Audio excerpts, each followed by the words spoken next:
Nah kalau virusnya ini kan hingga saat ini kan belum ada obatnya, vaksinnya belum ada ya. Jadi hanya bisa dibunuh di luar tubuh ya. Nah kalau di dalam tubuh untuk minimal sifatnya untuk melemahkan begitu ada tuh. Begini, ini virus ini sangat susah. Sangat susah. Karena virus ini kalau di manusia itu hampir setara dengan HIV itu. Jadi dia masuk menyelundup ke pabrik pertahanan.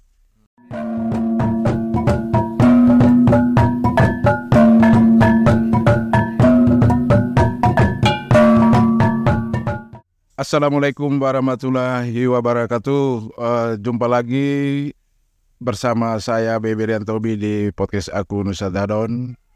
Dan kali ini saya kedatangan tamu yang kedua kali ini, Pak Dr. Fian ini yang kedua kali sudah berkenan untuk obrol-obrol bincang-bincang di podcast aku Nusa Dadon.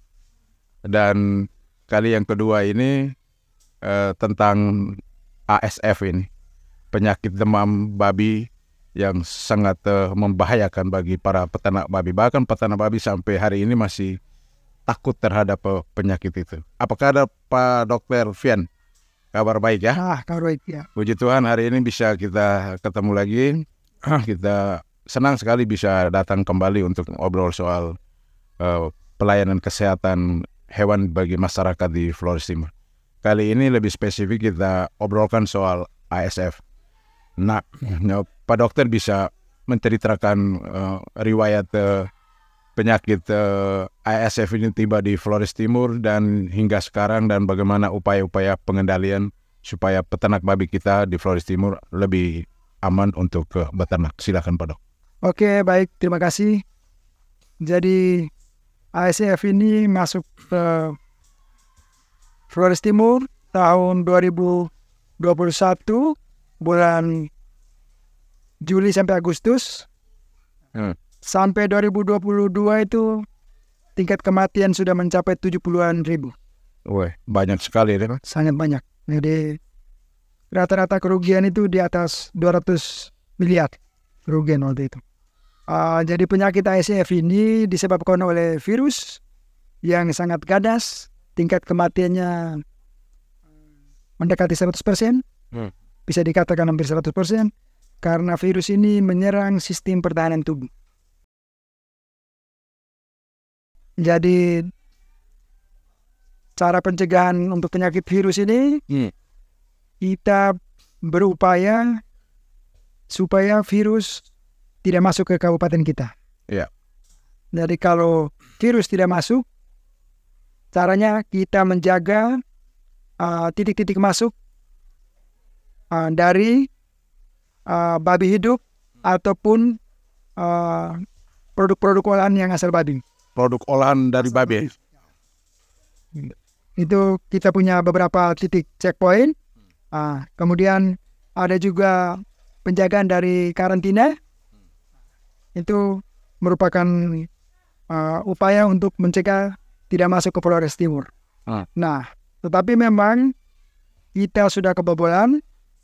Jadi upaya yang kita lakukan adalah meningkatkan edukasi, memberikan informasi kepada masyarakat, kepada peternak, bagaimana sifat virus, bagaimana cara membunuh virus, bagaimana penanggulangan, bagaimana biosecurity. Jadi saya mungkin untuk penyakit yang belum ada, penyakit virus yang belum ada vaksinnya, ini memang penanggulangan yang paling ampuh adalah dengan biosecurity. Biosecurity. Ya.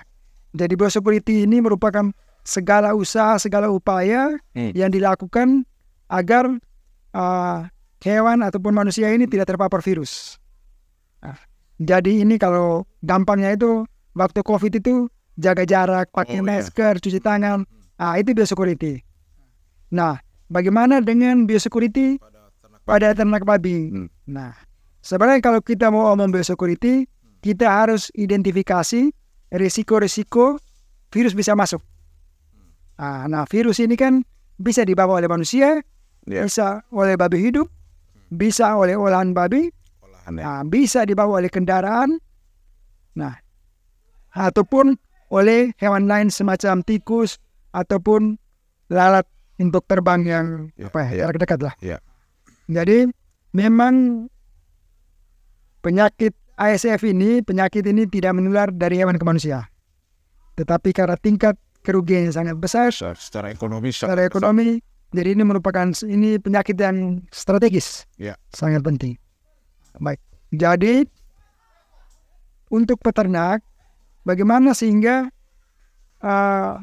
sebenarnya syarat-syarat ini kita bikin zona. Ada 3 zona kalau biosecurity ini. Zona yang pertama? Zona pertama ini zona hijau. Jadi daerah kandang itu sebenarnya zona hijau. Dibikin steril. Betul-betul steril. Kemudian zona kuning. Zona kuning ini. Zona kedua itu. Ya, zona kedua termasuk gudang pakan. Tempat penyimpanan pakan itu harus dipastikan menjaga keamanan. Ya, steril. Jadi kalau zona hijau ini tidak boleh ada yang masuk kecuali petugas. Kalau zona kuning masih ada yang masuk antara makanan, pakan kan. Kalau zona merah ini untuk yang lain. Jadi kendaraan orang yang tidak berkepentingan harus stop di situ. Nah itu di bagian mana itu zona merah? Paling luar. Paling luar ya? Paling luar. Sehingga tapi memang kita kesulitan untuk peternakan rakyat. Peternakan rakyat ini kan sistem perkandangannya menyebar lalu bertetangga di desa-desa ini. Ada di sekitar pemukiman juga. Ya betul. Jadi memang kita sebenarnya sistem zonanya harus per desa. Tidak bisa kita zonasi berdasarkan kandang. Zona tadi. 3 zona berdasarkan kandang. Ya itu. Jadi memang pada prinsipnya virus itu di dalam tubuh memang susah dibunuh. Tetapi di dalam luar tubuh, bisa dilemahkan. Di luar tubuh itu sangat mudah dibunuh. Itu gimana cara membunuh di luar tubuh? Ya, di luar tubuh ini virus ini dibunuh pakai air sabun juga mati, pakai desinfektan mati, pakai air iso mati, pakai Baiklin mati. Jadi artinya paling penting prinsip-prinsipnya itu pertama, jangan sekali-sekali memberikan makanan babi kita dengan sisa makanan yang mengandung babi. Misalnya apa itu? Misalnya sisa makanan kita makan daging babi, sisa makanan kita berikan kepada babi. Kita di rumah makan daging babi, terus ada sisanya, itu kita kasih babi. Ya, betul. Itu betul-betul sangat dilarang itu. Dilarang. Kedua, pisahkan babi sakit dari babi yang sehat. Jadi kalau ada babi yang sakit, langsung diisolasi. Harus dilokalisir memang. Ya. Ketiga, kalau melarang orang untuk masuk ke kandang secara sembarangan. Orang-orang yang tidak berkepentingan ini untuk keluar masuk orang dan kendaraan. Keempat, misalnya kalau masuk ke kandang harus membersihkan dulu, desinfeksi alas kaki, tangan, sepatu semua harus didesinfeksi. Kemudian kalau misalnya karena kita ini peternakan rakyat, misalnya kalau membantu ternak tetangga yang sakit atau membantu menguburkan yang mati, sebelum kita memberikan makan babi kita harus mandi dulu, cuci semua alas kaki semua, menggunakan air sabun, air rinso, sehingga kita harus betul-betul memastikan bahwa virus yang melekat pada tubuh kita, pada pakaian kita, pada alas kaki kita harus mati sebelum kita memberi masuk ke kandang kita. Itu prinsip yang penting. Nah kalau virusnya ini kan hingga saat ini kan belum ada obatnya, vaksinnya belum ada ya. Jadi hanya bisa dibunuh di luar tubuhnya. Nah kalau di dalam tubuh untuk minimal sifatnya untuk melemahkan begitu ada tuh? Begini, ini virus ini sangat susah. Sangat susah. Karena virus ini kalau di manusia itu hampir setara dengan HIV itu. Jadi dia masuk menyelundup ke pabrik pertahanan. Jadi sangat susah. Tetapi sekarang untuk seluruh dunia, Vietnam sudah merilis vaksinnya Vietnam. Ada beberapa negara mungkin Malaysia, Thailand, Vietnam sendiri dia sudah pakai vaksin ini. Indonesia sudah lagi proses perizinan. Nah, karena vaksin ini menggunakan virus hidup, makanya perizinannya memang agak lama. Nah, kita harapkan proses izinnya ini segera lebih cepat. Nah, dari melihat tingkat kasus kematian dari 2001 hingga 2003 itu mencapai 70.000. Itu secara ekonomi sangat merugikan. Betul.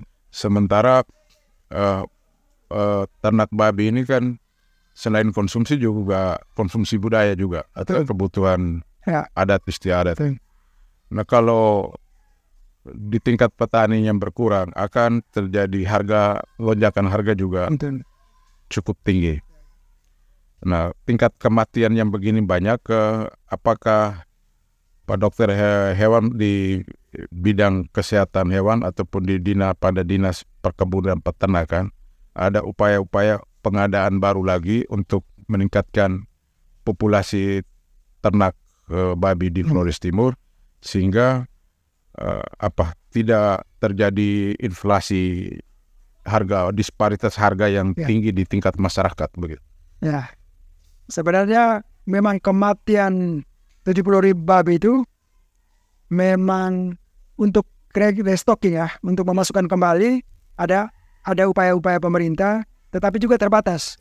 Tetapi juga ini sangat dilematis karena kita punya pengalaman waktu 2022 ya, Desember itu ada bantuan dari APBN. Nah, pada waktu itu kita persyaratkan PCR dulu. Ya. Tapi memang waktu itu babinya PCR ya, secara dokumen PCR. Tetapi setelah sampai di Flores Timur, sampai di Larantuka, terjadi kasus. Mulai H+1, H0 sampai H+7 itu terjadi kematian yang beruntun. Nah, setelah itu kita ambil sampel, kita ambil. Jadi kita di hewan itu istilahnya nekropsi.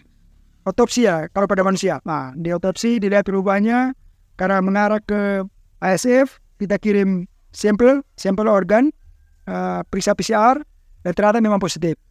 Nah, itu. Dan waktu itu memang kita melakukan tindakan cepat, lokalisir, penyemprotan desinfektan semua untuk penguburan sehingga tidak terjadi penularan yang lebih masif. Jadi pada intinya daging dari babi sakit itu tidak boleh diedarkan. Ini yang kalau daging dari babi sakit diedarkan apalagi dijual itu sangat cepat sekali penularan. Jadi kayaknya di Flores Timur yang kasusnya menular begitu cepat karena mungkin tadi ya daging yang dijual itu. Betul, dijual dan kalau dikuburkan pasti tidak mungkin menular begitu banyak ya. Nah, itu akibat informasi di tingkat peternak masyarakat kan masih kurang soal itu saat itu. Sebenarnya sudah juga. Sebenarnya ada dua masalah utama, masalah kemiskinan dan masalah moral. Kenapa saya bilang masalah kemiskinan? Karena daging ini menjadi sesuatu yang mahal. Ya, sehingga walaupun babi sakit dan mereka sudah tahu bahwa ini tidak menular ke manusia, mereka sayang kalau dibuang. Makanya harus dijual. Iya, makanya dijual atau minimal mereka konsumsi atau bagi-bagi ke sanak saudara, tetangga. Yang kedua, bahwa ada sebagian orang juga membuang bangkai babi ini secara sembarangan. Karena sepertinya kalau dia punya mati sendiri itu kesedihannya lebih besar daripada kematiannya massal. Kalau rame-rame punya babi mati itu dia merasa kesedihannya itu terbagi. Jadi saya melihat karena banyak babi karena waktu 2022 itu termasuk kami melakukan operasi untuk evakuasi babi-babi di laut maupun di pinggir pantai itu yang dibuang secara sembarangan itu. Itu dibuang di laut itu di mana saja itu, Pak? Dibuang di laut itu sebenarnya paling banyak di daerah Larantuka, tetapi kalau di sini kan saya lihat ada sebagian dikubur memang, tapi jumlahnya terlalu banyak. Akhirnya mereka juga mungkin ada juga yang dibuang juga. Pak Dokter sendiri mengalami situasi seperti itu ya. Betul. Dan berapa ekor korbannya itu? untuk yang dibuang ya. Yang Pak Dokter punya sendiri, ya Pak Sendika mengalami peristiwa ini nih, punya peternakan babi yang Betul. punya mati juga. Ya, betul. Waktu itu babi saya induknya sekitar 20 lebih ya. 20 ekor. Ya, 20-an lebih. Tapi itu sudah dilakukan upaya antisipasi juga, tapi tetap tidak bisa juga. Jadi waktu kita kenal, kita sudah tahu. Jadi banyak babi yang kita bunuh. Karena biaya pemakaman, biaya penguburan ini, biaya penguburan jadi mahal. Sehingga karena kita membayar orang menggali, jadi babi-babi semua yang sakit itu langsung dibunuh. Karena memang kita sudah tahu bahwa akan mati.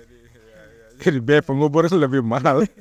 Ini menarik juga. Ya. Ini ya soal babi. Ini riwayat menularnya di Flores Timur itu datangnya dari mana itu? Oh, itu datangnya dari Maumere. Maumere? Ya, Maumere. Ada yang bawa anak babi ke Balela. Mulai dari situ.